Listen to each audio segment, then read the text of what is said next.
அண்ணன் சத்யாவுக்கு இழைக்கப்பட்டிருப்பது அநீதி.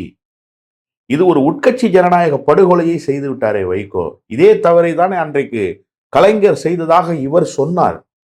அப்படி சொல்லிவிட்டு இன்றைக்கு அதே தவறை இவரே மீண்டும் செய்கிறாரே. கலைஞர் அந்த தவறை செய்யல, அது தோழர் ராஜகம்பீரனுக்கும் தெரியும்.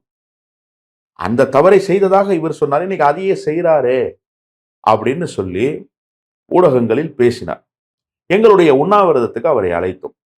நீங்கள் தான் முதலில் எங்களுக்கு ஆதரவாக குரல் கொடுத்து ஒரு நடுநிலையாளர் நமக்கு ஆதரவா வந்து பேசியிருக்காருல்ல, அப்ப அவரை நாங்க உண்ணாவிரதத்துக்கு அழைக்கிறோம். உண்ணாவிரதத்தில் வந்து ஜனநாயக ரீதியாக தன்னுடைய குரலை அவர் பதிவு செய்கிறார். அவர் யாரையும் தப்பா பேசல, ஜனநாயக ரீதியாக தன்னுடைய குரலை பதிவு செய்கிறாரு.